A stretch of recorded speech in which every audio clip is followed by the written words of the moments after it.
Micah has requested me on Patreon to review the Disney comedy The $1 Million Duck. This was a movie released during a time when Disney was hardly at its creative peak. I've talked about this before in my video about Ron Miller, but basically after Walt died, a lot of the higher-ups at the studio were largely uninterested in taking any kind of risk.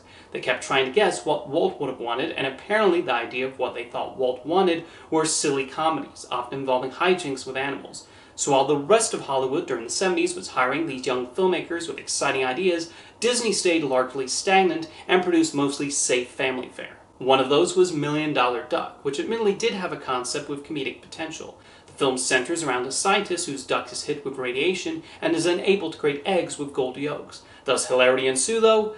Unfortunately not, as many of the jokes land with a thud for me. The movie employs a lot of basic sitcom-level jokes, except I think if this had been pitched as a sitcom, it would not have made it past the pilot stage. The sad thing is the actors are all very talented and capable of producing laughs. Dean Jones plays the lead, Sandy Duncan is his wife, and Tony Roberts is his lawyer friend.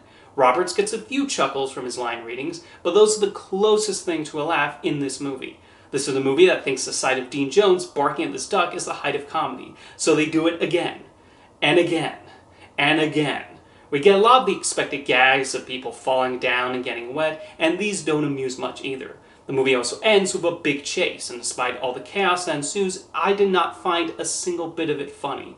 That's one of the biggest problems with $1 Million Duck. The gags are there on the screen, but they don't muster much amusement for me.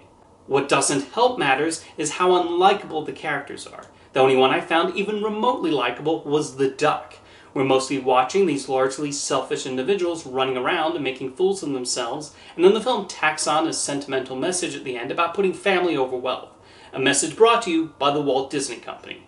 The thing is, I should feel sympathetic for the Dooleys, but I really don't. There's a decent setup there with them struggling with their finances, even though Dean Jones' character Albert appears to have a nice job as a scientist at this institute that's doing all kinds of testing. But we're just told they're having trouble paying their bills. Once Albert finds out about the duck's ability, we understand him wanting to monetize the golden yolks, but he eventually becomes too much of a greedy jerk. His wife is not that much better. There's also a scene where the lawyer proposes an idea they could potentially turn into a tax write-off in the future. Well, I guess I now know who David Zalazzo's lawyer is. One bit I found interesting was a scene where Richard Nixon, seen only from behind, calls the US Treasury when they become aware of the duck and what it can do. Nixon was good friends with Walt Disney and even gave his famous "I'm not a crook" speech at the Walt Disney World Resort. So it's fascinating seeing him represented in a Disney movie like this, although it's a more flattering portrayal of Nixon than the one in the Disney-produced biopic released 24 years later. Now, if you thought I disliked $1 Million Duck, there was a prominent film critic who hated it way more than me. This was one of the few movies Gene Siskel admitted to walking out on, and considering some of the low-quality films he sat the whole way through, it's amusing that this silly comedy was one that annoyed him so much to the point of leaving the theater. I wonder at what point he decided he had enough of the shenanigans on screen and was like, that's it, I'm out of here. Recently, Disney has been producing a lot of remakes of their catalog, but they've mostly been remaking popular and beloved films.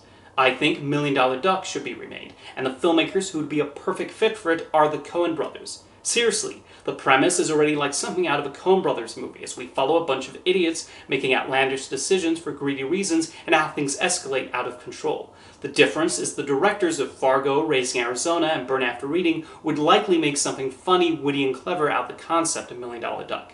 Everything the original film is not.